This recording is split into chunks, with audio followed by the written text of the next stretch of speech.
નમસ્કાર. વેબિનારમાં જોડાયેલ દરેકનું સ્વાગત છે. આજે ગિરનારી મંડળનો 638મો વેબિનાર છે. વક્તા છે જામનગરની આયુર્વેદ યુનિવર્સિટીના નિવૃત્ત પ્રોફેસર, પ્રિન્સિપાલ, ઇન્ચાર્જ ફાર્મસી નિયામક શ્રી ડૉક્ટર કિશોરભાઈ બલદાણિયા સાહેબ, જેઓ આપણને આયુર્વેદીય રસશાસ્ત્રની અગત્યતા ભાગ 2માં રસ ઔષધો વિશે વિસ્તૃત માહિતી આપશે.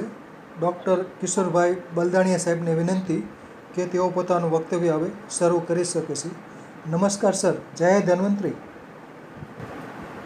જય ધન્વંતરી. ગિરનારી જય ધન્વંતરી સાહેબ. જય ધન્વંતરી. ગિરનારી મંડળના અધ્યક્ષ આપણા વેબિનારના કરતા ડૉક્ટર પિંતલિયા સાહેબ તથા પ્રિય ગિરનારી મંડળના સભ્યશ્રીઓ, જય ધન્વંતરી. જય ધન્વંતરી. ગયા વેબિનારની અંદર ભાગ 1 ઉપર ચર્ચા કરેલી, જેની અંદર ઐતિહાસિક પૃષ્ઠભૂમિ વિશે વાત કરેલી. આજે આપણે રસશાસ્ત્રના આગળના રસાલા અને એના દ્રવ્યો વિશે અને રસાલાનો શું શું મહત્વ છે એના વિશે વાત કરવી છે. પ્રથમ પ્રાર્થનાથી શરૂઆત કરી. વક્રતુંડ સૂર્યકોટી સમમ નિર્વિઘ્નં કુરુ મે દેવ ઓમ શાંતાકારમ શિખરશયનમ સર્વકારમ સુખેશમ વિશ્વાધારમ ફટિકશયનમ શ્વેતવર્ણમ શુભાંગમ ગૌરીકાંતમ ત્રિનયનમ યોગવિદ્યાંતમ વંદે શંભુ ભૌમહરમ સર્વલોકવિજ્ઞાન ગુરુ બ્રહ્મા ગુરુ વિષ્ણુ ગુરુ દેવો મહેશ્વર ગુરુ સાક્ષાત પરમ તસ્મૈ શ્રી ગુરુવે નમઃ. ગયા વખતે આપણે જે રીતે વાત કરી તે રીતે જેમ બ્રહ્માજી આયુર્વેદનું સ્મરણ કરેલું, એમ આ રસશાસ્ત્રનું કરતા આદિદેવ ભગવાન શિવ માનેલા છે. આયુર્વેદ અને રસશાસ્ત્ર બંને જોડેલા નહોતા. અલગ અલગ વિષય ઉપર અલગ અલગ વિકાસ થયેલો હતો, પણ પાછળથી આયુર્વેદે રસશાસ્ત્રનો સ્વીકાર કરેલો. આયુર્વેદની ઔષધિઓ જે મોટે ભાગે વનસ્પતિક ઔષધિઓ હોય, એના કરતા રસ ઔષધિઓનું સારું પરિણામ આવવા માંડી ગયું. મસાજી રોગોનું પણ સારું પરિણામ આવ્યું. વૃક્ષસાદી રોગો પણ મળવા માંડી ગયા. એટલે રસશાસ્ત્રનો આયુર્વેદે સ્વીકાર કરેલો. તો ભગવાન આદિનાથ શિવજી પ્રથમો દેવો વિષક, સૌથી જો જૂનામાં જૂના વિષક કોઈ હોય, વૈદ હોય, તો એ ભગવાન શિવજી છે. જેમને દ્વારા અનેક વિદ્યાઓ તે વખતે વાત કરી તેમ મંત્ર, તંત્ર, જ્યોતિષ, વાસ્તુશાસ્ત્ર, નર્તકી, સંગીત વગેરે, એમાંનું એક આપણું આ રસશાસ્ત્ર છે. કે જેમને એમને પોતે સ્મરણ કરી અને પાર્વતીજી પોતાના કુટુંબને અને પછી બીજા શિષ્યોને ભણાવેલું અને એનો પ્રચાર આખી દુનિયામાં કરેલો. અને રસ શાસ્ત્ર એટલે રસ એટલે પારો, મર્ક્યુરી જેને કહી છે, એચજી. આમ પારાનું વિજ્ઞાન એટલે રસશાસ્ત્ર. શિવજીનું બીજ પારાને કહેવામાં આવે છે. એટલે મુખ્યત્વે રસને એટલે પારાને મધ્યમાં રાખી અનેક પ્રકારના દ્રવ્યોનું અહીં વર્ણન કરવામાં આવેલું છે. એને આપણે રસશાસ્ત્ર કહીએ છીએ. ખાસ કરીને પારાને બાંધવાનો આ લોકોએ પ્રયત્ન કર્યો, જેને સિદ્ધો કહે છે. જે ઋષિ મુનિઓ હતા એ આયુર્વેદના પ્રખ્યાત સંહિતાઓ બધી લખેલી, ત્યારે સિદ્ધો જે થઈ ગયા એને રસ ગ્રંથો બધા લખેલા અને પ્રાયોગિક કર્મ અભ્યાસ દ્વારા તેમને સિદ્ધ કરી અને પુસ્તકો લખ્યા અને તેનો અનુભવ રજૂ કર્યો.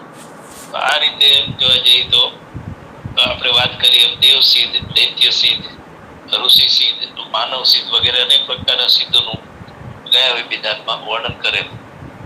તો એમાં સૌથી પહેલા આપણે રસાલા નિર્માણની વાત આવે છે. જ્યારે આપણે કોઈ પણ પ્રેક્ટિકલ કરવાના હોય ત્યારે એની અંદર લેબોરેટરીની જરૂર પડે. આનું નામ છે ઇન્ડિયન કેમેસ્ટ્રી પણ કહી શકાય, આયુર્વેદિક ફાર્માસ્યુટિકલ સાયન્સ પણ કહી શકાય, એશિયન ફાર્માસ્યુટિકલ સાયન્સ પણ કહી શકાય, એશિયન કેમેસ્ટ્રી પણ કહી શકાય. આવું આ રસશાસ્ત્રનું એક બિલ્ડિંગ બનાવવાની જરૂર પડે કે જ્યાં આ બધા પ્રયોગો કરવાના હોય, જે લોહવાદને લગતા પ્રયોગો અને પછી દેહવાદને લગતા એટલે ઔષધો નિર્માણ કરવાના. આ પ્રયોગ કરવા માટે એક જગ્યાની જરૂર પડે. એ સ્થળનું નામ છે અથવા એ બાંધકામનું નામ છે એ રસશાલા એવું આપેલું છે. વાસ્તુશાસ્ત્ર અનુસાર રસશાલાની આખી રચના રસરત્ન સમુચ્ચય અધ્યાય 6 ની અંદર વિસ્તૃત વર્ણન કરવામાં આવેલી છે. એટલે વિવિધ પ્રકારના વિશ્વકર્માજી, સમારાંગણ સૂત્ર વગેરે અનેક વાસ્તુશાસ્ત્રના વિદ્વાનોએ પુસ્તકો લખેલા છે. અમે લોકોએ જ્યારે આ રસશાલાનું મોડેલ બનાવવાનું હતું રસશાસ્ત્ર ડિપાર્ટમેન્ટ માટે, ત્યારે વિશ્વકર્મા પ્રકાશ નામનો ગ્રંથ અને સમારાંગણ સૂત્રધાર નામનો રાજા ભોજે લખેલો બનારસથી મગાવી અને ગ્રંથોનું 1 વર્ષ સુધી અધ્યયન કરી અને ત્યારબાદ આ રસશાલાનું આખું મોડેલ તૈયાર કરવામાં આવેલું. એ વાસ્તુશાસ્ત્રના સિદ્ધાંતો અનુસાર જે દેવતાઓ જે જગ્યાઓમાં વાસ કરે એ જગ્યામાં એ કર્મો કરો. એ જો કર્મ કરવામાં આવે તો વધારે સિદ્ધ થઈ શકે અને સફળ થાય. એટલા માટે એ લોકોએ આ રસશાલાનું નિર્માણ કરેલું. રસશાલાની પહેલા તો જમીન ચયન કરવી પડે. તો એ જે રાજા ધાર્મિક હોય, શિવજીને માનતો હોય, રાજ્ય આશ્રય ખૂબ આપતો હોય અને પ્રજાને સુખી રાખતો હોય, ત્યાં શાંત વાતાવરણ હોય, એવા રાજાના રાજ્યની અંદર આ રસશાલા નિર્માણ કરવાની વાત છે. અને દૂર શહેરથી કે નગરથી થોડા દૂર મોટો બગીચા વાળો, એટલે 4 દ્વાર વાળો પેલા બોટનિકલ ગાર્ડન એટલે બગીચો બનાવવાનો, સુરક્ષિત રીતે એની કમ્પાઉન્ડરી વોલ વગેરે હોવી જોઈએ. અને એની અંદર જે બોટનિકલ ગાર્ડનની અંદર અલગ અલગ મેડિસિનલ પ્લાન્ટ જે રસ ઉપયોગી થાય એવા બધા પ્લાન્ટને અહીંયા વાવવા માટેની વાત કરેલ છે. અને ત્યાર પછી એના વચ્ચેના ભાગની અંદર ખૂબ પૂરતી હવા આવતી હોય, ઉજાસ આવતી હોય, મોટી મોટી બારી બારણા, કબાટો સુવ્યવસ્થિત હોય એવું આ બિલ્ડિંગ બનાવવાની વાત શાસ્ત્રમાં આપેલી છે. ત્યાં શિવજીની, પાર્વતીજીની, ગણેશજી, ભૈરવ, નાગાર્જુન, નંદી વગેરે દેવદેવી અને રસાચાર્યોના ફોટાઓ મટેલા ચારે બાજુ હોય, તોરણ, પતાકા, ધજા વગેરેથી સુશોભિત હોય એવા 3 દ્વાર વાળો બિલ્ડિંગ બનાવવાનું છે. એક દ્વાર એમાં ખોળું રાખવાનું અને ત્યાં સંત્રી એટલે કે ચોકીદાર વોચમેનને રાખવાની વાત કરેલ છે. રસશાલાના મુખ્ય દ્વાર પાસે જેવા એન્ટ્રી થઈ પૂર્વ દિશાની અંદર મુખ્ય દ્વાર રાખવાનું છે. શિવજી અને પાર્વતીજીની મૂર્તિ રાખવાની વાત છે. અને ત્યાં હંમેશા પૂજા પાઠ, ધૂપ દીવા, દાન દક્ષિણા, બ્રહ્મ ભોજન, દરિદ્ર નારાયણ ભોજન, અધ્યાપન આવું જ્યાં થતું હોય એ દિશા પૂર્વ દિશાની અંદર ત્યાં રાખવાનું. આ રીતે શુભ લક્ષણ વાળી જમીનમાં આ શુભ દ્વાર વાળો પૂર્વ દિશાનો ઇન્દ્ર દ્વાર કહેવાય છે. એટલા માટે પૂર્વ દિશાની એન્ટ્રી બહુ સારામાં સારી ગણી શકાય છે. એની અંદર અલગ અલગ પ્રકારના 8 કક્ષોની અહીંયા ગણના કરવામાં આવી છે. જેમ કે પૂર્વ દિશાની અંદર આપણે વાત કરી જેમ કે શિવજી, પાર્વતીજીની મૂર્તિ સાથે પણ ઉપકરણોનો સંગ્રહ કરવો જોઈએ. અનેક પ્રકારની ખરડો, લોખંડની ખરડ છે, પછી પાર્વતી છે, અકીકની છે, ગ્રેનાઇટની છે, આવી બધી ખરડ, બતાવો, ચક્કીઓ, ખાંડની બસ્તાઓ, તપેલાઓ, દરવી વગેરે, સદાસી, અથોડી, ઉષા, યંત્ર વગેરે આ બધા પૂર્વ દિશાની અંદર રાખવાની વાત છે. ત્યાં રસવીરની પણ સ્થાપના કરવામાં આવે છે. એટલે પારાનું શિવલિંગ બનાવી અને ત્યાં રાખવાની વાત પણ આપેલી છે. એટલે પેલી દિશા પૂર્વ દિશા. આપણે ક્લોકવાઇઝ ની શરૂઆત કરી તો પૂર્વ પછી જમણી બાજુ આવે છે અગ્નિ કોણ, અગ્નિ દિશા. શાસ્ત્રની અંદર 8 દિશા છે. ઉપર અને નીચે આકાશની અને પાતાળની 2 દિશા વધારે 10 દિશા આપેલી છે. આકાશ હેતુ અનંતમ શેષ નાગિતુ પાતાળમ આ રીતે વાત કરી છે. એટલે અગ્નિ દિશા પૂર્વ દિશા પછી જમણા હાથ તરફ અગ્નિ કોણ આવે છે. ત્યાં શું કરવાની વાત છે? ત્યાં અગ્નિ કર્મ કરવાની વાત છે. અગ્નાયામ તું પાક સદનમ આવી રીતે વાત લખેલી છે કે નાની મોટી ભઠ્ઠીઓ હોય, નાની મોટી સગડીઓ હોય, વંકનાલ હોય, ધમણી હોય, ત્યાં યંત્ર, ચૂલા, લાકડા ઉપર અનેક પ્રકારની હાંડી, માટલા, સરાવ, કપડા આ વગેરે વ્યવસ્થા આ દિશાની અંદર રાખવાની છે. એટલે ખાસ કરીને અગ્નિકર્મ ઘરની અંદર વાસ્તુ પણ આપણે જોઈએ તો અગ્નિ દિશાની અંદર રસોડું હોવું જોઈએ. એ રીતે અગ્નિકોણોની અંદર ભઠ્ઠીને લગતા બધા કામ, અગ્નિને લગતા બધા કામ અગ્નિ દિશામાં હોય એવું એ લોકોએ સૂચન કરેલું છે. 2 દિશા. નંબર 3 દિશા આવે છે દક્ષિણ દિશા, જમણા, એટલે રાક્ષસોની દિશા કહેલી છે. ખાંડવા કૂટવા, ચૂર્ણ વગેરેનું કામ અહીં કરવાનું, કારણ રાક્ષસો ખાંડવા કૂટવા, મારતોડમાં વધારે હોશિયાર હોય છે. એટલે દક્ષિણ દિશાની અંદર ખાંડવા કૂટવા અને ચૂર્ણ વગેરે વિભાગો ત્યાં રાખવાની વાત છે. 3જા નંબરની દિશા. પછી આવે છે 4થા નંબરની દિશા. 4થા નંબરની દિશા નૈઋત્ય દિશા આવે છે, જ્યાં યમની દિશા આપેલી છે. યમ યંત્ર શસ્ત્ર વગેરે ધારણ કરતા હોય છે. એટલે યંત્ર શસ્ત્ર બધા સુથારી, લુહારી વગેરે કાર્ય કરવાનું હોય, નવા નવા યંત્ર સાધનો બનાવવાના હોય, એ નૈઋત્ય દિશાની અંદર વાત કરેલી છે. ત્યાર પછી આવે છે 5મી દિશા પશ્ચિમ દિશા. પ્રક્ષાલન એટલે પ્રક્ષાલન કરવું, એટલે ધોવાનું. પશ્ચિમે તું પ્રક્ષાલનમ, એટલે ત્યાં વોશિંગ યુનિટ જેને કહીને, તો સાફ સફાઈ, વનસ્પતિ વગેરે દ્રવ્ય લઈ આવી અને સાફ સફાઈ કરવા માટે, ધોવા માટે આ દિશામાં ઉપયોગ થાય છે. પાણીનો પણ સ્ટોક પણ ત્યાં પશ્ચિમની અંદર ટાંકીઓ વગેરે કરવામાં આવે છે. પછી નંબર 6 દિશા આવે છે, કે 6ઠી વાયવ્ય દિશા. ત્યાં વાયુ નામનું શોષણમ, એટલે શોષણ કરવાનું કામ, સૂકવવાનું કામ એ વાયુ દિશાની અંદર આપેલું છે. આચાર્ય અને શિષ્યો એ પણ વાયુ દિશાની અંદર બેસે, સુવાની પણ વ્યવસ્થા પણ ત્યાં થાય. પુસ્તકાલય અને ધર્મ ગ્રંથો પણ ત્યાં વાયવ્ય કોણની અંદર હોય એવું એમને વિધાન આપેલું છે. નંબર 7મી દિશા આવે છે ઉત્તર દિશા.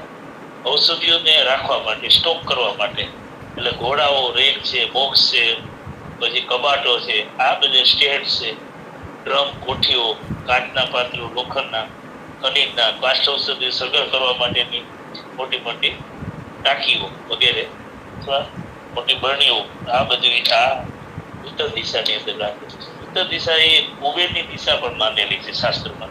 એટલે જેટલા કિંમતી પ્રયોગો, પ્રેશિયસ જે મેડિસિન્સ બનાવવાની હોય, અથવા તો ધાતુવાદ, દેહવાદની ચરમ પ્રકૃતિના જે પ્રેક્ટિકલ કરવાના હોય, પ્રાયોગિક કરવું, એ ઉત્તર દિશાની અંદર, કારણ કે ત્યાં ના દેવ એ આપણા કુબેર છે, એટલે એ સફળતા પ્રાપ્ત કરાવે છે. એટલે ઉત્તર દિશાની અંદર. પછી 8મી દિશા આવે છે છેલ્લી દિશા, ઈશાન કોણ, જેની અંદર જળકક્ષ, એટલે બોરવેલ, કુવા, ટાંકી, પાણીની વ્યવસ્થા રાખવાની છે. એટલે જ્યાં પણ દિશાની અંદર વાસ્તુશાસ્ત્ર અમે લોકોએ શીખ્યું હતું 1 વર્ષ સુધી. ત્યાર પછી ગુરુજી ગમે તે ઘરની અંદર કે ગમે તે ફેક્ટરી, દવાખાનામાં ત્યાં મોકલી આપતા, અને પછી કંપાસ લઈને જઈએ અને ત્યાંનું વાસ્તુ જોઈએ તો કહેવાનું હોય કે કઈ કઈ દિશામાં શું શું છે અને શું શું હોવું જોઈએ અને શું નથી. આ પ્રમાણે જોઈએ ને એના ઉપર પ્રેડિક્શન કરવાનું, અનુમાન કરવાનું કે આ દિશામાં આ વસ્તુ હોય તો આમાં ફાયદો થાય, અથવા આ દિશામાં આ હોય તો નુકસાન થાય. જેમ કે ઈશાન દિશાની અંદર, ઘરની અંદર જો ટોયલેટ હોય તો એ કોઈ ને કોઈ એક વ્યક્તિનો માનસિક આઘાત અથવા તો માનસિક રોગ થઈ શકે છે, અથવા એક વ્યક્તિનું એક્સિડન્ટની અંદર મૃત્યુ થઈ શકે. ઈશાનની અંદર ક્યારેય ટોયલેટ અથવા તો સંડાસ ન હોવું જોઈએ. અને ત્યાં ઈશાન દિશા શિવજીની દિશા માનેલી છે, એટલા માટે એ દિશા પવિત્ર રાખી છે. અને ખાસ કરીને અમે પાણી જોવાનું કામ તાંબાના સળિયાથી અમે શીખાતા, અને સોસાયટીની અંદર મફત બધાને વાડીઓમાં, ખેતરોમાં, ઘરોની અંદર તાંબાના સળિયાથી આ પાણી જોવાનું કામ કરતા હતા. ત્યાં સૌથી પહેલા ઈશાન દિશા જોઈએ. ઈશાન દિશામાં જો પાણી હોય તો એ સૌથી સારામાં સારું પાણી, અને કાયમી ટકી શકે એવું પાણી ઈશાન દિશામાં આવે છે. અમે ત્યાં પેલા જોયું ને, ત્યાં જો હોય ને તો ત્યાં જ સજેશન કરી કે ત્યાં તમે કૂવો ખોદો અથવા બોર કરી શકો. એટલે ઈશાન દિશા ની અંદર અત્યારે અહીંયા આપણે ફાર્મસીમાં અથવા દર્શાલાની અંદર તૈયાર ઔષધિઓ રાખવાની વાત છે. એટલે આ રીતે 8 દિશાઓની શાસ્ત્રમાં વાત કરેલી છે. મેં તમને વાત કરી આકાશે તું અનંતમ, શેષનાગે તું પાતાલમ. આ 2 દિશા અદ્રશ્યમાન છે, એટલે એ દિશાનો ઉપયોગ આપણે થઈ શકતો નથી. 8 દિશાનો ઉપયોગ થાય. ચાઇનીઝ વાસ્તુશાસ્ત્રની અંદર પણ અષ્ટકોણને બહુ પવિત્ર માનેલો છે. 8 દિશાને 8 કોણ, એટલે અમે અષ્ટકોણની આકૃતિનો રસાલા બનાવેલી છે. તો આમાં અષ્ટકોણથી ઉપરથી મોડલ એરિયા લીધેલું છે. જે દિશામાં જે કર્મ કરવાના હોય છે નાના નાના મોડલ રાખ્યા છે અંદર. જેમ કે અગ્નિકોણાની અંદર ભઠ્ઠીઓ બધી રાખેલી છે, ત્યાં ચૂલાઓ બધા રાખેલા છે, અને તપેલાઓ તગારા ને આ બધું રાખેલું છે. એટલે એ કામ થઈ શકે. એટલે જે દિશામાં જે કાર્ય કરવાનું હોય ને તે મધ્યનો ભાગ ખુલ્લો રાખ્યો છે. મધ્યની અંદર અધ્યાપાત થઈ શકે. આવા જવાના દરેક કક્ષમાંથી મધ્યમાંથી પસાર થઈ જાય બીજા કક્ષમાં જવાની વાત છે. એટલે મધ્યમાં આખું ખુલ્લું રાખ્યું છે. આપણે ત્યાં બ્રહ્મરંધ્ર સિદ્ધાંત છે. વાસ્તુશાસ્ત્ર પ્રમાણે પ્રાચીન હવેલીઓ, મકાનો, રાજાના મહેલ અને મોટા મોટા શેઠ મહાત્માઓના બધા મકાનો કે ઘરો અને આશ્રમો થતા એ વચ્ચેનો ભાગ ખુલ્લો રાખવામાં આવે છે. બ્રહ્મરંધ્રનો ભાગ છે. આપણે માથાની વચ્ચે બ્રહ્મરંધ્રનો ભાગ છે, ખાલી હોય છે. એ ભાગની અંદર આપણે ખાલી રાખવાની વાત છે. આ રીતે રસશાલાનો ઉલ્લેખ કરેલો છે. તો આ રીતે રસશાલા સિવાય માણસોની જરૂર પડે, ખાસ કરીને ગુરુ એટલે કે આચાર્યની જરૂર પડે. તો આચાર્ય કેવા હોવો જોઈએ, શિષ્ય કેવા હોવો જોઈએ, પરિચારક કેવા હોવો જોઈએ, આના વિશે પણ વિસ્તૃત જાણકારી આપેલી છે. જેમ કે રસિદ આચાર્ય જ્ઞાનવાન હોવા જોઈએ, લક્ષ હોવા જોઈએ, શીલવાન હોવા જોઈએ, ગુણવાન હોવા જોઈએ, પવિત્ર, ધર્મજ્ઞ, સત્યવાદી, રસશાસ્ત્ર જ્ઞાતા, તત્વજ્ઞ, નિર્મલ, શિવભક્ત, દેવી ભક્ત, શાંત, ગંભીર, રસમંડકના જ્ઞાતા, મંત્ર સિદ્ધિ, મહાવીર, દેવતાઓની પૂજામાં તત્પર, રસ દીક્ષા જ્ઞાતા ને આપનાર, ઔષધિઓના જ્ઞાતા, એટલે તત્વ મિલાપ, રંજન સારણ વગેરે પારદ ક્રિયાઓની અંદર નિષ્ણાત એવા આ રસશાસ્ત્રના ગુરુ કે આચાર્ય કે સિદ્ધ હોવા જોઈએ. ત્યાર પછી શિષ્યની વાત આવી.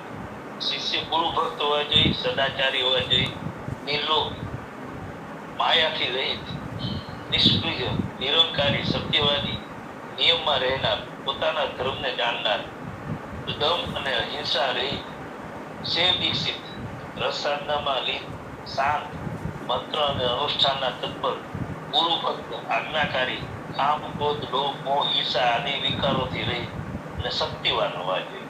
એ રીતે પરિચારક અલગ અલગ વિભાગની અંદર અલગ અલગ પરિચારક હોવાની વાત છે. જેમ અત્યારે ફાર્મસી બનાવે એમાં પાવડર સેક્શન હોય, કેપ્સ્યુલ સેક્શન હોય, ઓઇન્ટમેન્ટ સેક્શન હોય, આસવરી સેક્શન હોય, સ્નેહ, દેહગ્રંથ વગેરે સેક્શન હોય.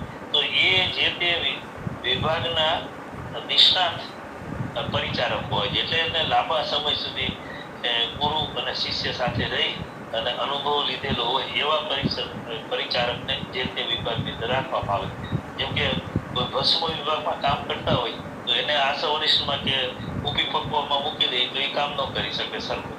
તો પરિચારક પણ સ્પેશિયલ એના ટેકનિકલ જ્ઞાન સાથેના અનુભવી હોવા જોઈએ અને ગુરુ શિષ્યના ભક્ત હોવા જોઈએ, આજ્ઞાકારી હોવા જોઈએ. એટલે જેમ કે એ રીતે જ એને કરવાનું થાય. બુદ્ધિમી હોવા જોઈએ, શક્તિશાળી હોવા જોઈએ. શક્તિશાળી ન હોય તો ન ચાલે. એટલે સારામાં સારા શક્તિશાળી હોય તો જ રસશાસ્ત્ર આ કામ કરી શકે. કારણ કે આની અંદર બહુ મહેનતનું જ કામ છે, ફિઝિકલ.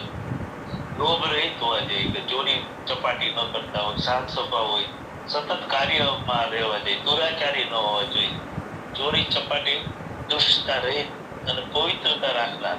એટલે પોતાના શરીરમાં નાવા ધોવાનું, પવિત્ર વસ્ત્ર પહેરવાનું, આ બધું કાર્યને કરતા રહેવા જોઈએ. આવા પરિચારકની વાત કરી છે. આ સિવાય કાલીની સ્ત્રીનું પણ અહીં વિધાન આપેલું છે. રસકર્મની સિદ્ધિ માટે, મદદરૂપ માટે કાલીની સ્ત્રીનું વિશેષ વર્ણન મળેલું છે. બીજી કોઈ જગ્યાએ સ્ત્રીનું વર્ણન એટલું બધું મહત્વ ઔષધ નિર્માણમાં નથી હોતું, જ્યારે રસશાલામાં ખાસ હોય છે. પારાના અમુક પ્રયોગો જે કરવાના હોય એ સ્ત્રી દ્વારા જ કરવાના હોય. જે કાલીની સ્ત્રી હોય જેના વાકડિયા વાર હોય, જે કમલ નયની હોય, સુંદર હોય, યુવાન હોય, અંગો સ્પષ્ટ દેખાતા હોય અને મધુર ભાષી હોય, કૃષ્ણ પક્ષની અંદર ઋતુમતી થતી હોય, પારદબંધ અને રસાયણ પ્રયોગ કાર્યની અંદર અનુભવી હોય, એવી કાલીની સ્ત્રીનું અંદર વર્ણન કરેલું છે. એ પણ ત્યાં રસશાલાની અંદર એને રાખવાનું વિધાન છે. આ બધું થયા પછી રસાલાની અંદર ગુરુ શિષ્ય પરિચારક આલી નિશ્ચય આવ્યા પછી સૌથી પહેલા રસલિંગની સ્થાપના કરવાની છે. એટલે રસ લિંગનું નિર્માણ કરવાની વાત છે. એમાં સુવર્ણ 3 ભાગ, પારો 9 ભાગ અને લીંબુ સરસ 32 તોલા આ રીતે લઈ અને એનો મર્દન કરી અને પારાની સાથે પેલા સુવર્ણ પત્રો બનાવવાનો હોય છે. એટલે એ પારાને સાથે મર્દન કરતા કરતા પારો સુવર્ણ પત્ર પોતાનામાં લઈ લેશે. ત્યાર પછી લીંબુ સરસ સાથે મર્દન કરી અને સ્પેશિયલ નાનું શિવલિંગ આકારનું શિવલિંગ બનાવ્યું અને એ ત્યાં રસાલાની અંદર પૂર્વ દિશાની અંદર રાખવાનું વિધાન. આ રીતે રસાલાનું આપણું આખું નિર્માણ થઈ ગયું. ત્યાર પછી ચિત્ર સાઈડ પ્રમાણે આવે છે, સાધનો આવ્યા છે. એક બાજુ ગુરુ શિષ્ય બેઠા છે અને નીચે બધું વર્ણન કરેલું છે કે રસાલા કેવી હોવી જોઈએ એ મેં વાત કરી. ત્યાર પછી સાધનોની વાત છે. વિવિધ પ્રકારના રસાલાની અંદર સાધનો હોવા જોઈએ કે જે સાધનો ઔષધ ઉપયોગ માટે મદદરૂપ થાય. આ બધા સાધનોના નામ છે, એટલે સંસ્કૃતના નામ છે. અત્યારે આપણે પેલા ચુલિકા, ભઠ્ઠી આ બધાનો ઉપયોગ થતો, અત્યારે ગેસનો ઉપયોગ થાય છે. અમીલ ચુલિકા એનું નામ છે. ત્યાર પછી ખલવો યંત્ર, જુદા વર્તુળાકારને અલગ અલગ પ્રકારના આકારના ખલવો યંત્રનો પણ ઉપયોગ છે. ખજાક યંત્ર એટલે તાવીથાઓનો ઉપયોગ થાય. સદંશ યંત્ર એટલે કે સાક્ષીનો ઉપયોગ થાય. સરાવ એટલે કે તાવડીનો ઉપયોગ થાય. આ રીતે શાસ્ત્રની અંદર અલગ અલગ સાધનોનો ઉપયોગ થાય છે. સાધનો રસ પ્રક્રિયાની અંદર બહુ અગત્યના છે. પારાના દ્રવ્યમાં સ્વેદન વગેરે કર્મો, સંસ્કારો કરવા, પારાને નિયંત્રિત કરવો, જેનો વ્યય થતો બચાવો વગેરેની અંદર આ સાધનો ખૂબ જ અગત્યના છે. રસો નિયંત્રતે યંત્ર તદ કથ્યતે આનંદ ખંડની અંદર લખેલું છે. રસો ઉપરસ લોહાત્યા મારણ અર્થ સિદ્ધયે યંત્રે અને યસ્માતુ તસ્માત યંત્ર પ્રકૃતિ રસતરગીરીની અંદર છે. એટલે કે રસ ઉપરસ લોહ વગેરેને મારણ કરવા માટે, સિદ્ધ કરવા માટે આ યંત્રનો ઉપયોગ થાય છે. વિવિધ પ્રકારના યંત્રોનો પ્રાયોગિક કર્મ અભ્યાસ અમે વિદ્યાર્થીઓને કરાવતા ત્યારે સંસ્કૃતની અંદર જ આના નામ લખવામાં આવતા, જે અહીં આ ચિત્રની અંદર વર્ણન કરેલું છે. એ ચુલિકા એટલે ચૂલા, જેમાં વિવિધ પ્રકારની સખટી સગડી, ઉદંચની એટલે ડોલ, દર્વિકા એટલે ચમચો, જે દાળનો ચમચો એને દર્વિકા, ઉદુખલી યંત્ર લોખંડની ખાંડની રસ્તો, ઉષા યંત્ર વિવિધ પ્રકારની વર્તુળાકાર વગેરે ઉષાનો, સ્થાળી યંત્ર એટલે થાળી, કૂપી એટલે કાચની બોટલને કૂપી કહેવાય, હાંડી અથવા મૃતિકા હાંડી એટલે માટીની હાંડી, આનો ઉપયોગ. આ રીતે અનેક પ્રકારના યંત્રો. દોલા યંત્ર એટલે એક માટીની હાંડી લઈ અને એના મુખની બે બાજુ હોલ પાડી વચ્ચેથી સળી નાખવાની, કા વાંસની સળી નાખવાની, કા લોખંડની સળી નાખવાની, અને વચ્ચેના ભાગમાં પોટલી બાંધી અને મજબૂત દોરાથી એને બાંધવાની, અને દ્રવ્ય હોય અંદર નાખેલું હોય લિક્વિડ, એની વચ્ચેના ભાગની અંદર રહે એ રીતે એને સ્વેદન કરવાનું, એટલે કે તાપ આપવાનું. એને દોલા યંત્ર એવું નામ. ડમરુ યંત્ર એટલે એક હાંડી સાથે બીજી હાંડી જોડી અને સંધિબંધન કરવાનું. એમાં સંધિબંધન મૂળતાની માટીનો અને કપડાનો ઉપયોગ થાય. કપડા ઉપર મૂળતાની માટી લગાડી અને એ ડમરુ યંત્રના બંને મુખની અંદર લગાડી દેવાનું, એટલે સંધિબંધન કહેવાય. તો આ રીતે બંને માટલા જોડી અને સંધિબંધન, એક દ્રવ્યની ઉપરના ભાગમાં બીજું દ્રવ્ય ઉડાડીને ઉપર રાખવાનું, જેમ કે નવસાનું શોધન કરવાનું હોય કે ઈગોલથ પાર કરવાનું હોય તો એની અંદર ઉપર રાખી શકાય. સ્વેદની યંત્ર એટલે માટલા ઉપરના ભાગની અંદર એક લોખંડની જાળી રાખી એની ઉપર દ્રવ્ય રાખી નીચેથી પાણી અથવા કોઈ પણ વનસ્પતિના સ્વરસમાં વરાળથી સેટ કરવું એને સ્વેદની યંત્ર કહેવાય. એ સ્વેદની યંત્રથી આપણે ઢોકળિયાની શોધ થઈ.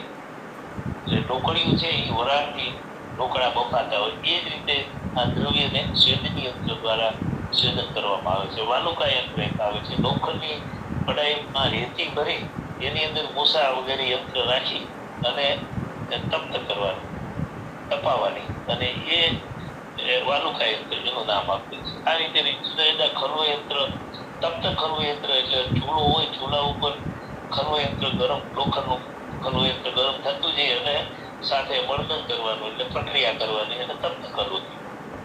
આ રીતે અનેક પ્રકારના યંત્રોનું અહીં શાસ્ત્રમાં વર્ણન. તુલા યંત્ર એટલે વજન કાંટો, જેમ કે મૂસા યંત્ર, અનેક પ્રકારની મૂસાઓ આવેલી. વિવિધ પ્રકારની મૂસાઓમાં વિવિધ પ્રકારના દ્રવ્યોને ભસ્મ બનાવવાની, એને દ્રવિત કરવાનું, શોષણ કરવાનું, આ બધું કામ આ યંત્રો દ્વારા થાય. કૂટ યંત્ર આવે છે. કૂટ યંત્ર એટલે ભસ્મ કરવા માટેના વિવિધ પ્રકારના ખાડા જમીનમાં ખોદવામાં આવે. જેમ કે મહાકૂટ આપવાનો હોય તો એની અંદર 2 હાથ પહોળો, 2 હાથ ઊંડો, 2 હાથ લાંબો ખાડો ખોદી અને એની અંદર લગભગ 1500 ઉપર એટલે છાણા, ગાયના છાણા છે. અને ખાસ કરીને ગાય ત્યારે જંગલમાં અથવા ગોચરમાં ચરવા જતી અને જે છાણા કે ત્યાં ગોબર આપતી એ છાણા સુકાઈ જાય એની મેળે, એને જંગલી ઉપલ કહેવાય. તો એવા ઉપલોની ભસ્મ બનાવવા માટે અહીં ઉપયોગ થતો. એટલે મહાકૂટની અંદર 2 હાથ પહોળો લાંબોમાં લગભગ 1500 ઉપલો રાખવાના હોય છે. એમાં 1000 ઉપર નીચે રાખવાના હોય. પછી સરાવ જેને ભસ્મ બનાવવાની હોય કે તાવડીની અંદર ચક્રિકા બનાવવાની, વનસ્પતિના રસની અંદર એ દ્રવ્યને શોધન કરી અને પછી કોટી ચક્રિકા બનાવી અને સરાવમાં એટલે તાવડીમાં રાખી પછી બીજી તાવડી ઢાંકી દેવાની અને આજુબાજુ મુલતાની માટી અને કપડાની સંધિબદ્ધ કરી અને કૂટ આપવામાં આવતું. આને કૂટ કહેવાય. એ રીતે રિપીટેડ વારંવાર કૂટ, 8 ફૂટ, 10 ફૂટ, 21 ફૂટ, 100 ફૂટ, 1000 ફૂટ, આ રીતે અલગ અલગ પ્રકારનો શાસ્ત્ર વિધાન પ્રમાણે કૂટ આપી અને ભસ્મ બનાવવામાં આવે. તો મહાકૂટની અંદર 1500 છાણાનું. પછી આવે છે ગજકૂટ. એમાં 1.25 હાથ પહોળો, 1.25 હાથ ખાડો ખોદી રાજહસ્ત કીધેલો છે. એમાં 700 છાણા નાખવાની વાત છે. 500 નીચે ને 200 ઉપર, આ રીતે નાખી અને ગજકૂટ આપવાની વાત છે. વારાકૂટ એ અરદની એટલે કે આપણી કોણી જેટલો ખાડો ખોદવાનો, લાંબો પહોળો ને ઊંચો એ રીતે ખોદી અને એની અંદર લગભગ 500 છાણા રાખવાના છે. પછી કુકુટ કૂટમાં 150 છાણા, કુકડો બેસે ને એટલી જગ્યામાં ખાડો ખોદી અને બનાવવાનો, એમાં નાના 150 છાણા. કપોત કૂટ એટલે ભોળું કપોત નામનું પક્ષી, એમાં 8 જ છાણા નાખીને ભસ્મ બનાવવામાં આવે છે. આ રીતે વિવિધ પ્રકારના કૂટોનું શાસ્ત્રમાં વર્ણન કરવામાં આવેલું છે. રસાદી દ્રવ્યાનામ પાકાનામ પ્રમાણમ જ્ઞાનમ કૂટમ નિષ્ઠા નિદાનિક પાક સુપાકો ઇતમ ઔષધ. દર્શક સમજૂતી પ્રમાણે રસ વગેરે દ્રવ્યોના પાકનું પ્રમાણ નક્કી થાય એનું નામ કૂટ છે. જે પ્રમાણ વધુ પણ ન હોવું જોઈએ, ઓછું પણ ન હોવું જોઈએ અને મધ્યમ કક્ષાની સુપાક થાય એવું જો ઔષધ તૈયાર થાય એને ભસ્મ તૈયાર કરી કહેવાય. આ રીતે કૂટ પેલા છે. જુદી જુદી જાતની કોષ્ઠીઓ અથવા કાષ્ઠીઓનું પણ શાસ્ત્રમાં વર્ણન કરવું. વિવિધ પ્રકારની માટીની, કોળસાની, લાકડાની ભઠ્ઠીઓનું જે આપણે આજે લગ્ન પ્રસંગમાં જોવા મળે છે એ જમાનાની અંદર એ ટાઈપની અલગ અલગ આકારની આ ભઠ્ઠીઓ બનાવવામાં આવતી અને અંગારધાનિકા, અસંતિકા, અંગારસની, ચૂલિકા આવું નામ આપો. ઈંટના, લોખંડના, માટીના ચૂલા આનો ઉલ્લેખ કરેલો છે. સગડી, જેમ કે સગડી કેવી હોવી જોઈએ તો કે 15 આગળ એક ગોળી હોવી જોઈએ, 1.25 હાથ ઊંચી હોવી જોઈએ. આ રીતે સગડીનું પણ વિધાન આવેલું. સકટી પણ કહેવાય છે.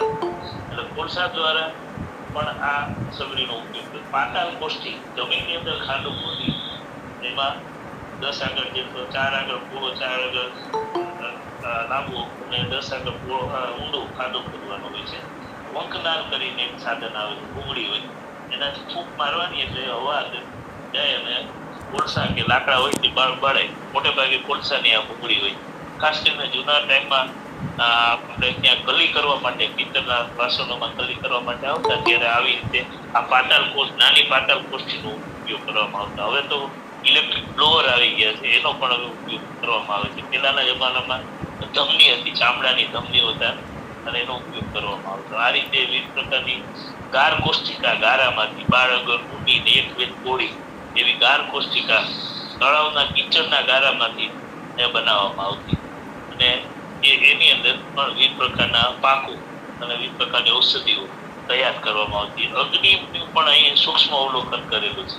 પ્રાચીન સમયની અંદર ખાલી આડાવડી અગ્નિ કરી નાખી ગેસમાં એ રીતે નહીં, ધૂમ્ર અગ્નિ એટલે ધુમાડાની સાથે જે અગ્નિનો સામાન્ય ભાગ આવે એને નામ ધૂમ્રાગ્નિ કહેવાય. મંદાગ્નિ, ધૂમ્રાગ્નિ 4 ગણી હોય એને મંદાગ્નિ કહેવાય. પછી આવી દીપાગ્નિ, દીવા જેટલી અગ્નિ એને દીપાગ્નિ કહેવાય. પછી આવે મધ્યમ આગની, મધ્યમ કક્ષાની અગ્નિ ને મધ્યમ આગની. ખરાગ્નિ એટલે તીવ્રાગ્નિ જેને કહીએ ખરાગ્નિ કહેવાય. છેલ્લે આવે છે ભ્રાષ્ટાગ્નિ એટલે ભઠ્ઠાનો મોટો અગ્નિ, એટલે સૌથી વધારે અગ્નિ ભ્રાષ્ટાગ્નિ. એટલે કયા ઔષધ નિર્માણમાં અથવા પારાની કઈ પ્રક્રિયાની અંદર કયો અગ્નિ આપવાનો, જો એ પરંપરાગત જ્ઞાન ન હોય ગુરુ શિષ્યનું, તો એ પ્રયોગો નિષ્ફળ જાય છે અથવા ઔષધો ફેલ થાય છે અથવા ઔષધ નિર્માણ થાય છે એનું પરિણામ મળતું નથી, કાં કાચી હોય છે કાં બળી જાય. તો એ રીતે આપણે અગ્નિનું પ્રમાણનું જ્ઞાન ખૂબ જ બહુ આવશ્યક છે. એ રીતે તુલાયંત્ર એટલે દ્રવમાન, ઘનમાન અને લંબમાન આ ત્રણેય માટેના માનવશાસ્ત્રમાં આપેલા છે. એમાં કાલિંગ અને માગધમાન આવો છે. એમાં માગધમાન એટલે ચરક સંહિતા પ્રમાણેનો શ્રેષ્ઠ માનવામાં આવે છે. કાલિંગ એ સુશ્રુત સંહિતા પ્રમાણે. એટલે માન વગર પણ કોઈ ઔષધિ અથવા કોઈ પ્રયોગો છે એ થતા નથી અથવા નિષ્ફળ થઈ શકે. તો માનેન વિના દ્રવ્યાનામ જાયતે ક્વચિત અતઃ પ્રયોગ કાર્યાર્થે માનવ મધ્યોત્તમ હતા. એટલે માન વગર, યુક્તિ વગર કોઈ પણ દ્રવ્ય આપણે જો વજન કર્યા વગર કરીએ તો એમાં સફળતા મળતી નથી. પરિણામ વિના કાચી નાગદા જાય તે ફલ. તસ્માત સર્વે પરિમાણો વિદ્ય સદા. એટલે પરિમાણનો હંમેશા આગ્રહ રાખવો જોઈએ. માપ સાહિત્ય પ્રમાણે જ આપણે જો કામ કરીએ તો જ પ્રયોગમાં સફળતા મળે, ઔષધિ સિદ્ધ થઈ શકે છે. એટલે દર્દીઓને પણ માત્રાની અંદર ઔષધિઓ આપવાની વાત છે. કે ધારો કે આગત ભાગની અંદર ખૂબ જ સૂક્ષ્મ રીતે લખેલું હોય છે કે 6 વંશી બરાબર 1 મરી, 6 મરી બરાબર 1 સરસમ, 8 સરસમ બરાબર 1 તંદુક, 2 તંદુક બરાબર 1 ધાન્યમ. આ રીતે એક યવમાન કેટલું 30 પરમાણુ બરાબર 1 ત્રસેણું. સૂક્ષ્મ અતિ સૂક્ષ્મ કોઈ પણ ભાગ હોય ધાતુનો કે કોઈ ખનિજ પદાર્થનો તો એ પરમાણુ છે. એવા 30 પરમાણુ થાય ત્યારે 1 ત્રસેણું થાય અને 6 વંશી બરાબર 1 ત્રસેણું થાય, 6 મરીચ બરાબર 1 રાજીકા થાય એટલે રાઈનો દાણો. એટલે આ રીતે 3 રાજીકા બરાબર 1 સત થાય, 1 યવ બરાબર 100 પલ્સ. આ રીતે સુશ્રુતે પણ પોતાના શાસ્ત્રની અંદર બહુ સારી રીતે કાલિંગમાં આપેલું છે. એ રીતે આધુનિકની અંદર પણ રતિ, માસા, તોલા, આ છટા, શેર આ રીતે માનો આપેલા છે. જેમ કે 8 રતિ બરાબર 1 માસા, 12 માસા બરાબર 1 તોલા, 1 તોલા બરાબર 11.6 ગ્રામ, આ રીતે 5 તોલા બરાબર 1 છટા, આ રીતે 40 શેર બરાબર 1 મણ, 1 રતિ બરાબર 125 મિલીગ્રામ. આ રીતે અલગ અલગ માનો આધુનિક આયુર્વેદના શાસ્ત્રોની અંદર પણ આપેલું છે. ઉડો પાત્ર એટલે દ્રવ્યને માપવાનું જેમ અત્યારે મેજર ગ્લાસ આવે છે એ ટાઈપના એ જમાની અંદર માટીના, વાંસના આવા આ બધા વેસલ્સ હતા, જે સાધનો હતા જેનાથી એ દ્રવ્યનું માપતા હતા. 1 બિંદુ બરાબર એ લોકો શરૂઆત કરી અને 8 બિંદુ બરાબર 1 સાણ, 32 બિંદુ બરાબર 1 સુક્તિ, 64 બિંદુ બરાબર 1 પાણી સુક્તિ વગેરે માનોનું પણ અહીં આપેલું છે. પ્રાપ્યમાન એટલે બરાબર 1/4 ઇંચ, 12 અંગુલ બરાબર 1 વિતસ્તી એટલે 1 વેત, 1 અરત્ની બરાબર 22 અંગુલ એટલે 1 અરત્ની એટલે વેત એટલે 22 અંગુલ હોય ત્યારે 1 વેત થાય, 2 વેત બરાબર 1 હાથ થાય. આ રીતે લંબાઈનું માન પણ એ જમાનામાં આપેલું છે. ઇમ્પિરિયલ સિસ્ટમથી ઇંગ્લેન્ડની અંદર શરૂઆત થઈ. પોન્ડ, હાઉસ ને બધા મેટ્રિક ટન સિસ્ટમની એક પદ્ધતિ યુરોપમાં ચાલુ થઈ છે, જેને ડેસિમલ સિસ્ટમ પણ કહેવામાં આવે છે, કિલોગ્રામ, ગ્રામ વગેરે જે અત્યારે ચાલી રહી છે. આ રીતે શાસ્ત્રની અંદર વિવિધ પ્રકારના સાધનોનો ઉપયોગ અહીં આપેલો છે. Next slide. રસશાસ્ત્રના દ્રવ્યનું વર્ગીકરણની વાત છે. કેટલા ઔષધો, કેટલા મુખ્ય દ્રવ્યનું વર્ણન આપેલું છે એ શાસ્ત્રમાં આપેલું છે. આ ચાર્ટ એ વર્ગીકરણનો ચાર્ટ છે, જેની અંદર સૌથી પહેલો પારો આવે છે. પારાને કોઈ પણ વર્ગમાં વર્ગીકૃત કરવામાં આવેલ નથી, સ્વતંત્ર છે, કારણ કે એ મુખ્ય દ્રવ્ય છે, હીરો છે આપણો ઔષધમાં. એટલે પારાને જ કેન્દ્રમાં રાખી બધી ઔષધિઓ નિર્માણ કરવામાં આવે છે. એટલે પારાને વિશિષ્ટ ગુણ હોવાથી, બીજા બધા કરતા ઉત્તમ હોવાથી એને કોઈ પણ વર્ગમાં વર્ગીકૃત કરવામાં આવેલો નથી. એટલે ભારત સ્વતંત્ર રૂપે ઉલ્લેખ કરેલો છે. ત્યાર પછી આવે છે મહારસ. 8 દ્રવ્યના સમૂહને મહારસ કહેવામાં આવે છે. એવા 8 દ્રવ્ય અહીં લખેલા છે. અમ્ર વૈક્રાંત માક્ષિક વિમલ અધિષ્ઠિકમ ચપલો રસક્યતિ જ્ઞાત્વાષ્ટો સંગ્રહિત રસા. એટલે કે અભ્રંગ, વૈક્રાંત, માક્ષિક, વિમલ, અદ્રિજ, સસ્યમ, ચપલ અને રસક, જેનું આગળ ઉપર આપણે વિસ્તૃત વર્ણન કરશું. એવા 8 મહારસનું વર્ણન કરેલું છે, જે પારાને નજીકના કામમાં ઉપયોગી હોય એટલે એનું નામ મહારસ આપેલું છે. ત્યાર પછીનો વર્ગ આવે છે બીજો ઉપરસ. એના માટે કહેલું છે કંકાસ્મ ગેરી કાશી કાંક્ષિક તાલ શિલા કંકુષ્ઠ જે ઉપરસ પારદ પરમાણી. એટલે ગંધક, ગેરી, કાશી, કાંક્ષિક, તાલ, શિલા, અંજન અને કંકુષ્ઠ, આ 8 દ્રવ્ય આવેલા છે. મહારસમાં પણ 8 દ્રવ્ય, ઉપરસમાં પણ 8 દ્રવ્ય. એટલે ઉપરસ કહેવાય છે. મહારસ પછીનો પારા માટે ઉપયોગી કોઈ ઔષધિ હોય એનો વર્ગ, એનું નામ ઉપરસ.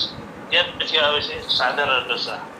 કંપિલ ચાપલો ગૌરી પાસા નવસાગર કપડદો વની દારસ્ય ગીર સિંધુની ઉદારસુ ઇતિષ્ટો સાધારણ રસા સ્મૃતા 10 સિદ્ધ કરા પ્રોક્તાહી નાગાર્જુન ઉત્સરેહી. એટલે નાગાર્જુને કીધેલું કે સાધારણ રસ છે મહારસ અને ઉપરસ કરતા પછીના ભાગમાં ઉપયોગી હોય એવા કંપિલક, ગૌરીપાસન, સોમન, નવસાર, કપડદો એટલે કપડદિકા, વનીજાર, ગિરી સિંધુ, હિંગુલ અને મૃદાસુ, આ 8 દ્રવ્યના સમૂહને સાધારણ રસ કહેવાય છે. આ રીતે મહારસ, ઉપરસ અને સાધારણ 8 દ્રવ્યના 3 સમૂહનું અહીં વર્ણન કરેલું છે. ત્યાર પછીનો સમૂહ આવે છે રત્ન સમૂહ.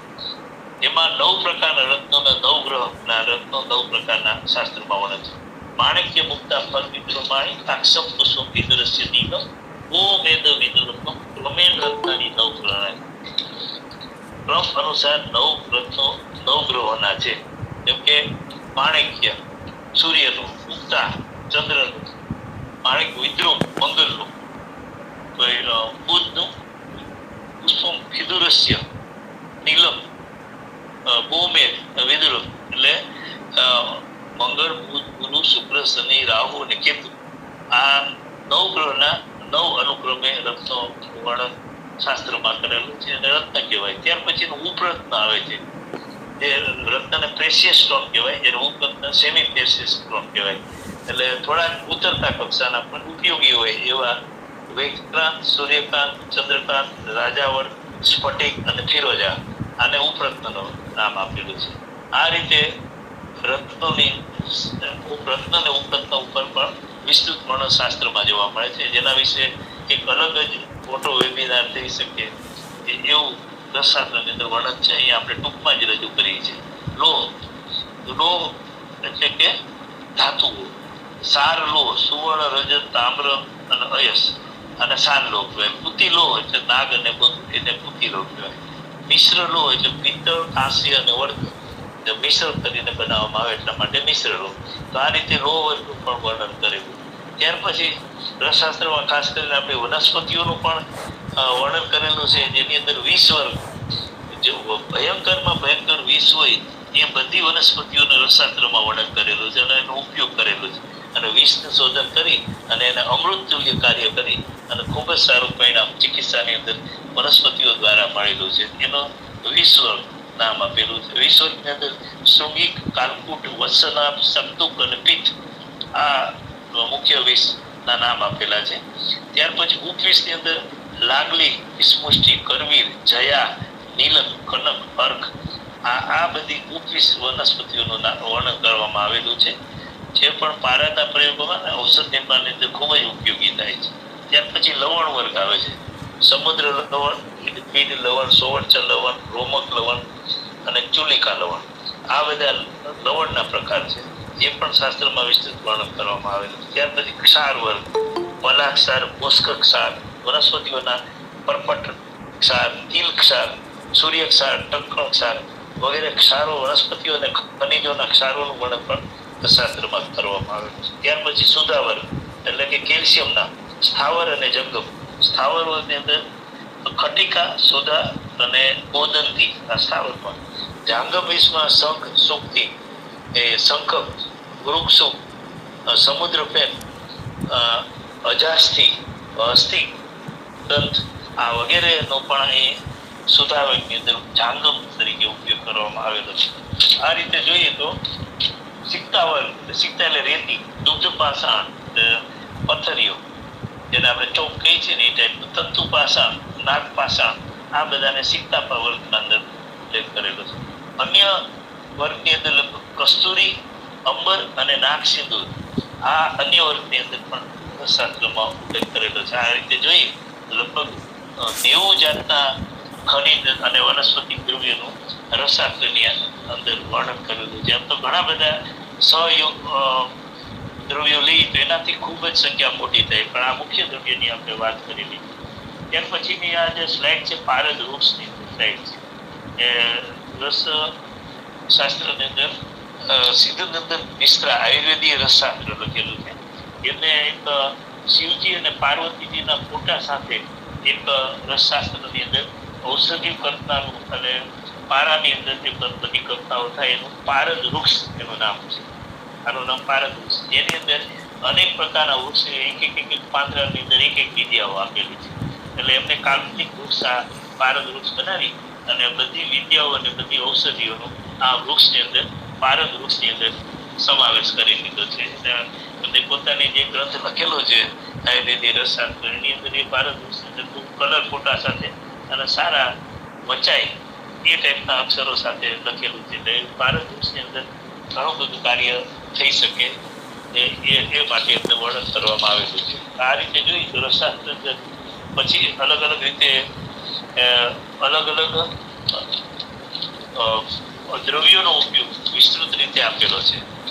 તો એની અંદર સ્લાઇડ જોઈએ તો સ્લાઇડ આવે જુદા જુદા ઔષધો જે મેં વર્ગીકરણની વાત કરી એ ઔષધ દ્રવ્યોના એ નામ આપેલા, જેમ કે અભ્રક, તો અભ્રકની સ્લાઇડ હશે. પેલી સ્લાઇડ અભ્રકની છે. હા, અભ્રક છે. આ સ્લાઇડ નું વર્ણન કરીએ તો અત્યારે હું ખાલી સ્લાઇડ જ બતાવી દઉં, પછી એનું વર્ણન સાથે વાત કરશું. અભ્રક, પછીની સ્લાઇડ છે વૈક્રાંત, આગળ જવા દઈએ. અભ્રક, વૈક્રાંત, પછી આગળ જવા દઈએ વિમલ, સાથે બાજુમાં ફોટા પણ છે, એના કલર ફોટા છે, પણ આ નાની સ્લાઇડની અંદર જોવા મુશ્કેલ પડશે. અદ્રી છે એટલે કે શિલાજીત, આગળ જવા દઈએ. અદ્રી, શિલાજીત, પછી રસક, પછી ચપ્પલ, આગળ જવા દઈએ. સ્લાઇડ થોડી ઝડપથી શેર કરી, ટાઈમ ઓછો. ચપ્પલો, રસક, ચેતી, પછી હવે ઉપરસની સ્લાઇડ આવશે. ગંધક પેલાનો, પછી ગૈરી, બાજુમાં ફોટા છે, કાશીસ, કાંક્ષી એટલે ફટકડી, કાશીસ પછી આગળ જવા દે. કાશીસ પછી કાંક્ષી આવશે એટલે ફટકડી.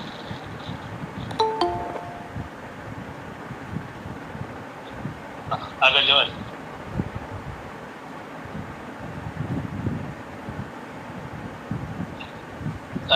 કાંક્ષી પછી હડતાલ, તાલ એટલે કે મનસીલ, પછી અંજન, વિવિધ પ્રકારના અંજનનું વાત એ છે આપેલી છે. અને કંકુષ્ઠ, આ રીતે ઉપરસની સ્લાઇડો છે કંકુષ્ઠ સુધી. ત્યાર પછી આવે છે આ સ્લાઇડની અંદર ચિત્ર નથી, પણ ઝૂમ કરીને જઈશું તો સાધારણ રસના નામ આપેલા છે, જેની અંદર કપિલક, ગૌરીપાસા, નવસાર, કપડ, વનીજાર, ગિરિસિંધુ, હિંગોળ, ઉદાસુ, આ સાધારણ રસના. ત્યાર પછી આ ધાતુઓની સ્લાઇડ છે, જે ધાતુની વાત કરી, સારલો, કુતિલો અને મિશ્રલો, સુવર્ણ, રજત, તામ્ર વગેરેના એના અંગ્રેજીના નામ, લેટિનના નામ, સંસ્કૃતના નામ સાથે આપેલા છે. ત્યાર પછી સ્લાઇડ આવે છે પછી રત્નની હશે છે.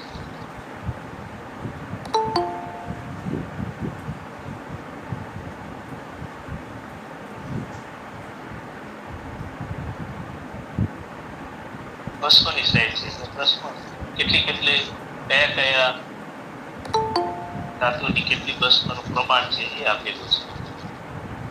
અને પછી રત્નની સ્લાઇડ આવે છે. આ બધી કલર ફોટો વાળી છે. જેમ કે માણેકનો આપેલો છે, માણેકની સાઈઝ, સૂર્યનું રત્ન માણેક, ચંદ્રનું રત્ન મોતી, મગરનું રત્ન પ્રવાસ, બુધનું રત્ન તાક્ષ, ગુરુનું રત્ન પોખરાજ, શુક્રનું રત્ન હીરો, પછી શનિનું નીલમ, રાહુનું વૈદુર્ય, કેતુનું વૈદુર્ય, એટલે ગોમેદ અને વૈદુર્ય બંને આપેલા છે. તો રત્નનો વૈજ્ઞાનિક સ્વરૂપ આપેલું છે કે વૈજ્ઞાનિક કયા કયા એના એનાલિસિસ છે એ આપેલા છે. આમાં 3 પ્રકારના રત્નોની સ્લાઇડો અમે બનાવેલી.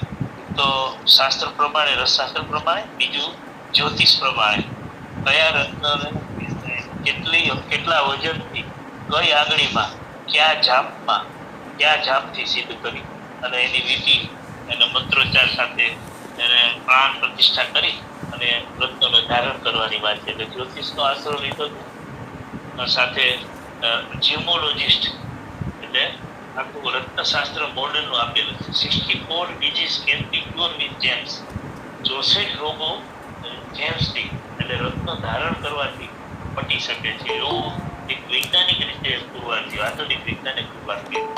એટલે જીમોલોજી આખું વિજ્ઞાન છે. દિલ્હીની અંદર એક મોટું ઇન્સ્ટિટ્યૂટ છે, ત્યાં અમે જઈ અને થોડી ટ્રેનિંગ લીધેલી ત્યાં જીમોલોજીની અંદર.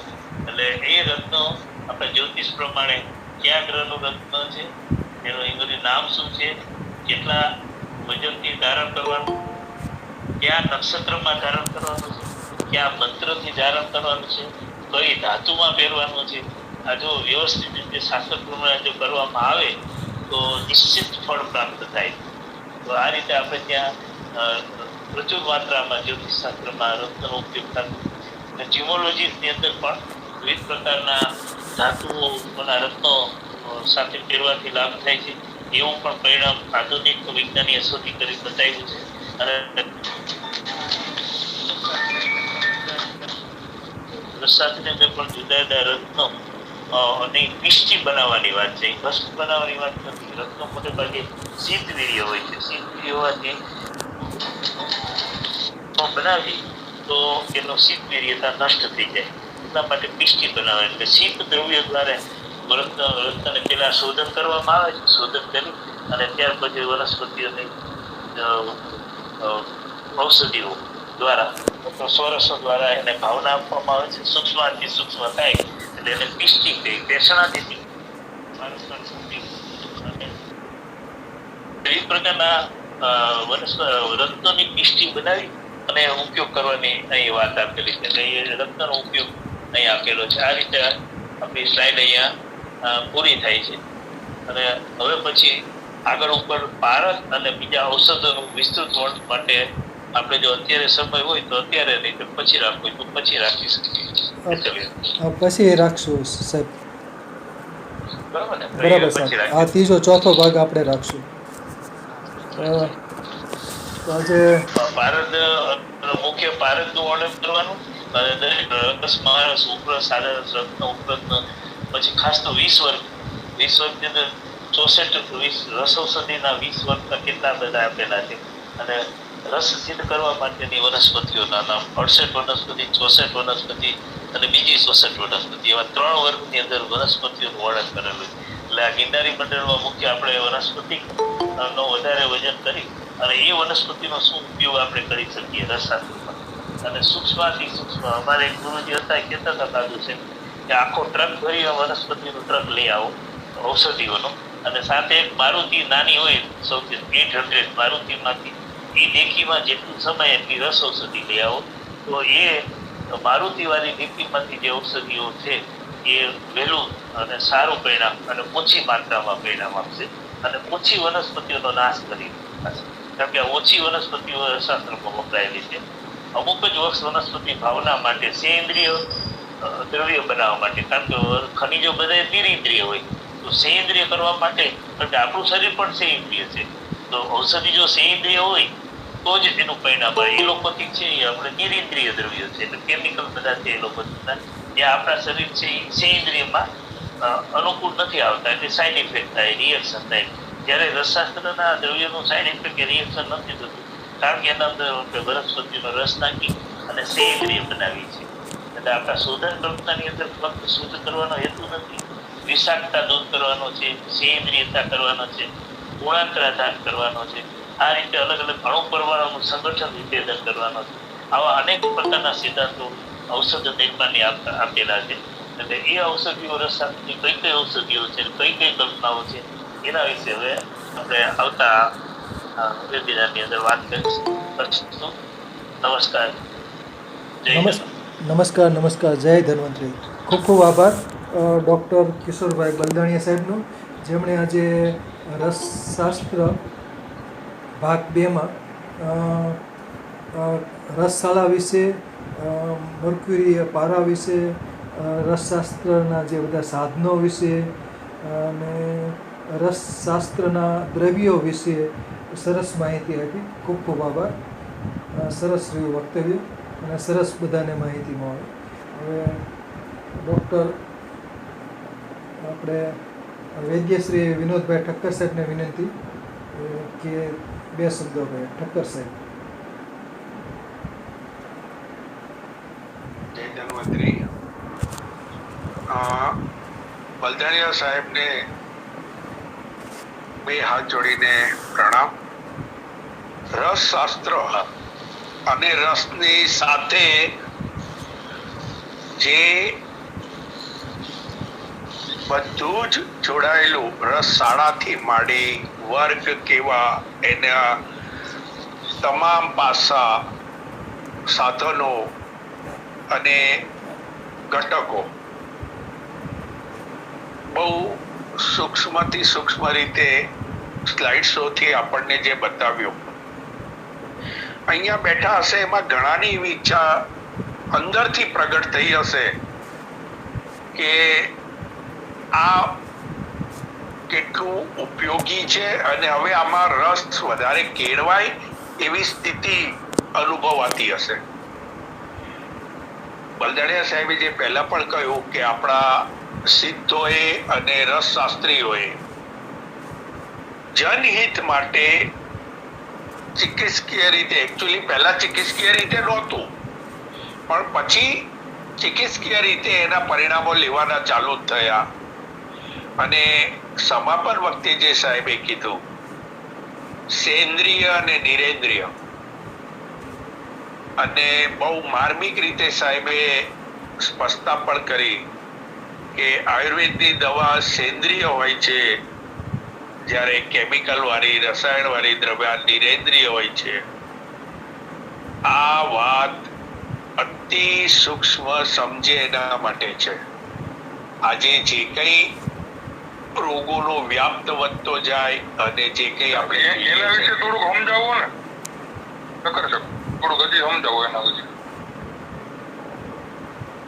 હા, સેન્દ્રિય એટલે જેની અંદર એક ચેતન તત્વ, આત્મા જેને કહીએ, અથવા તો એની અંદર ચલાયમાન સ્થિતિ ઉત્પન્ન થાય, જે જાગૃત, એટલે મૃતમાંથી જાગૃત થાય, ચેતન આવે. જેમ બાળકનો જન્મ થાય એમ ચેતન તત્વ એનામાં આવે.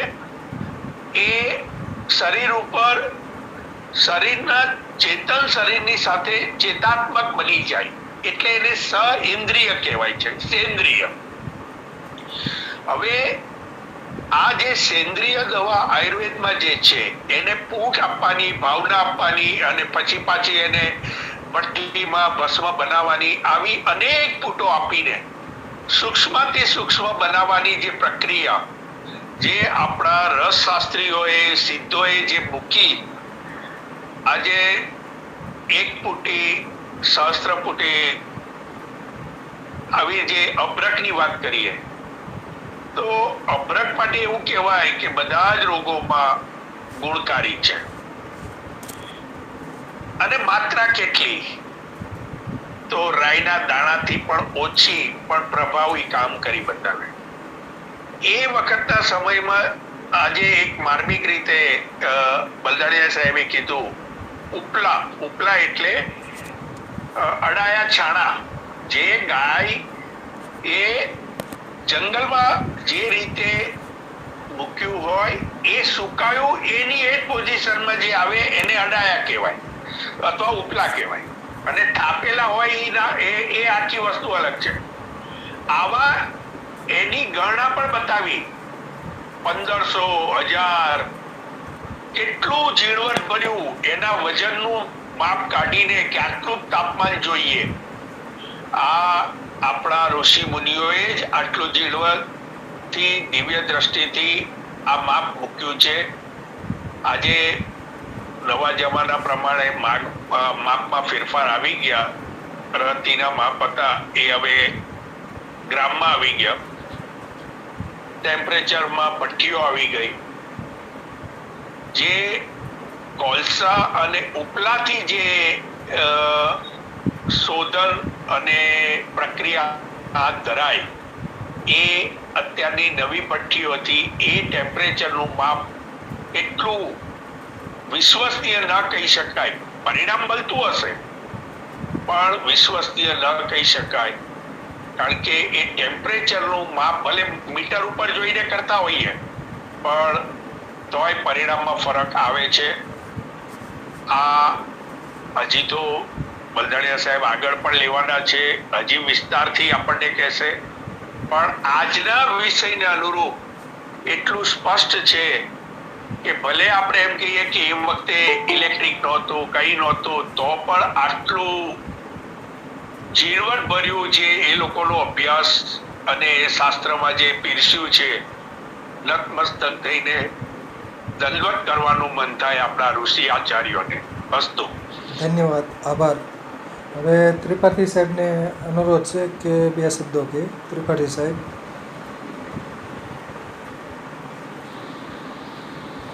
बहुत बहुत धन्यवाद सर. रस रसायन जो है वो सच में कास्ट औषधियों की तुलना में सूक्ष्मतम अनुपान में या मात्रा में लेने के बावजूद बहुत असरकारी है. और बलदानिया साहब ने बहुत ही डिटेल में इसका रसशाला का विधान और उसके बाद उसका किस तरीके से निर्माण करना है, उसका तापन करना है और किस तरीके से उसको अलग अलग तरीके के इंस्ट्रूमेंट्स जो यूज़ होते हैं उस पर भी काफ़ी विशद जानकारी थी, विस्तृत जानकारी थी. और कोई भी चीज़ परिणाम स्वरूप प्राप्त करने के लिए उसका जो प्रोसेस है वो जानना बहुत ज़रूरी है. अगर प्रोसेस सही से फॉलो हुआ तो रिजल्ट 100% आएगा, क्योंकि प्रोसेस फॉर्मुलेशन है. जैसे हम मैथ्स में फॉर्मूला लगाते हैं 2 × 2 = 4, तो अगर प्रोसेस अगर सही हो गया और जो पदार्थ है वो सही है तो 100% रिजल्ट वही आएगा जो अपेक्षित है. तो इस हिसाब से बहुत ही उपयोगी था आज का. और सेंद्रिय की जो बात हो रही है, एक्चुअली होता क्या है कि जितने भी ये जो रसायन है कहीं ना कहीं ज़्यादातर मेटल्स से बने हैं, और मेटल्स जो है उस तरीके से रिएक्टिव नहीं होते हैं, हमारे बॉडी में एक्सेप्टेबल भी नहीं होते हैं. जिस हिसाब से कास्ट औषधि के रस और उनके जो चूर्ण हैं वो एक्सेप्टेबल हो जाते हैं, तो उसको एब्जॉर्ब करने की स्थिति में लाने के लिए अलग अलग तरीके के पदार्थों का प्रयोग होता है जो वनस्पतिक होती हैं. जैसे चीज़ों का पुट देना, नींबू का रस है, बाकी रस है, इस तरीके के चीज़ों का अमल की रस है, इन सब का पुट दिया जाता है, जिससे हरिद्री का भी जो है लगता है. फिर क्या बोलते हैं इसका, हरिद्रा का लगता है. हरिद्रा बहुत ही अच्छा एक्सेप्टेबल होता है, तो हरिद्रा का लगता है. तो इससे क्या होता है कि आसानी से शरीर एब्जॉर्ब कर पाता है, एक्सेप्ट कर पाता है, तो उससे जो है उसका असर ज़्यादा होता है। और घोटन जितना हो उतना ज़्यादा जो है दवा असरकारक होती है। ये तो खैर शास्त्रों में और साथ में अनुभव में भी सभी वैद्यजनों के है ही। तो बहुत बहुत धन्यवाद बलदानिया साहब, आपने बहुत ही अच्छा और मार्गदर्शक जो है विश्लेषण और प्रस्तुति की है आज के लिए, और आगे भी ऐसा ही रहेगा। हम लोगों को आप लोगों से दिशा मिलती रहेगी, इसकी आशा है और साथ में शुभकामनाएं। बहुत बहुत धन्यवाद। હા આભાર આભાર. હવે ડૉક્ટર રાજેશભાઈ ભાખર ને વિનંતી કે 2 શબ્દો કહે. ડૉક્ટર રાજેશભાઈ ભાખર. राजेशभाई भाखर. जी नमस्कार सर.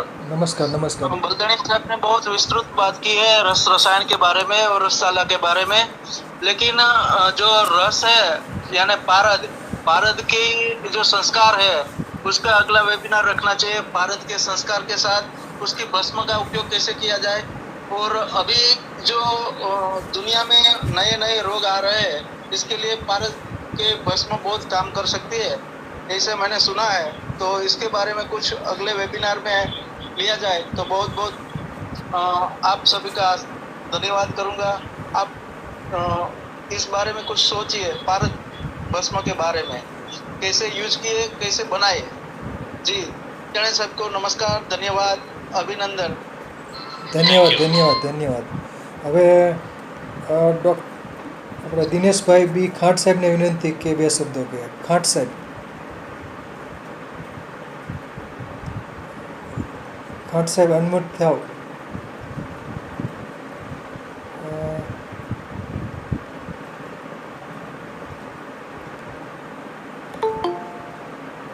શ્રી અર્જુન બાપુને અનુરોધ છે કે 2 શબ્દો કહે. શ્રી અર્જુન બાપુ. અર્જુન બાપુ અનમ્યુટ સ્પીકર ચાલુ કરીને બોલી શકે.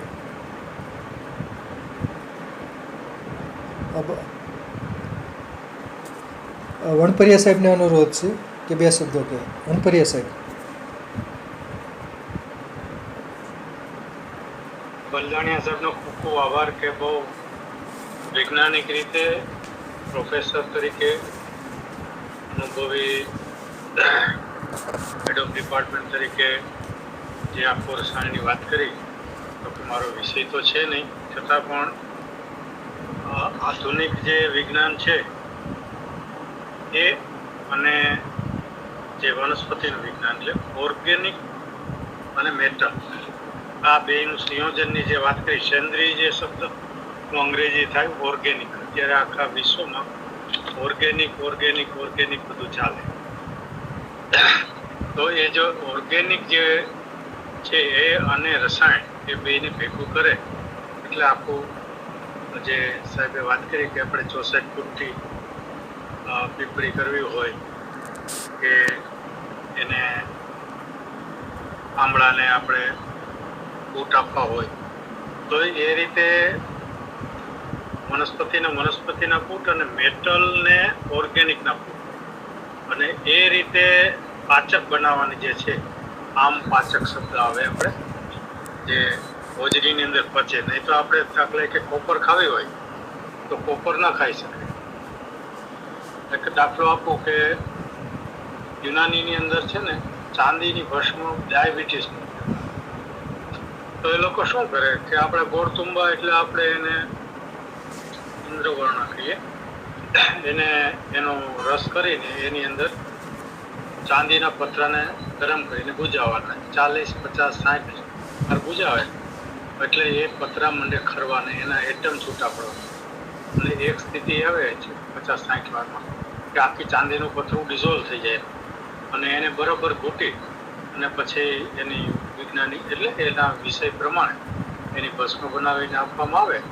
રત્તી એટલે 125 મિલીગ્રામ અને અને એક રસીનો 5મો ભાગ એટલે લગભગ 25 મિલીગ્રામ જેવી જો એને આપવામાં આવે તો ડાયાબિટીસની અંદર સારું.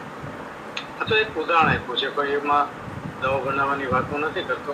તો એ રીતે ઓર્ગેનિક અને મેટલ નું સંયોજન કરીને આખું જે રસશાસ્ત્ર ઊભું થયેલું છે, ભારત વિજ્ઞાન ઊભું થયેલું છે, તો એની ઘણી બધી પોશાકી અને ખોરાકી પદ્ધતિઓ છે. આજે એની શરૂઆત કરી છે. આવા 8-10 સેમિનાર થાય તો એક તત્વો ઉપર એની ચર્ચા થાય, એની ખૂબી ખામી. અને ખાસ કરીને બીજા જે ઝેરની વાત કરી એ વિશે કોઈ જાણતો હોય તો પક્ષીઓના ઝેર છે, સરીસૃપના ઝેર છે, જમીન જમીન દાખલા કે સોમલ છે, હડતાલ છે, તો એની વિશે વાત થાય તો આગળ થોડું જાણવા મળે. ખૂબ ખૂબ આભાર. સરસ રહ્યું વક્તવ્ય. આભાર સર્વેનો અને બલદાણિયા સાહેબનો ખાસ આભાર. સરસ માહિતી આપી રસશાસ્ત્ર વિશે. આભાર. સરસ થેન્ક યુ. સરસ.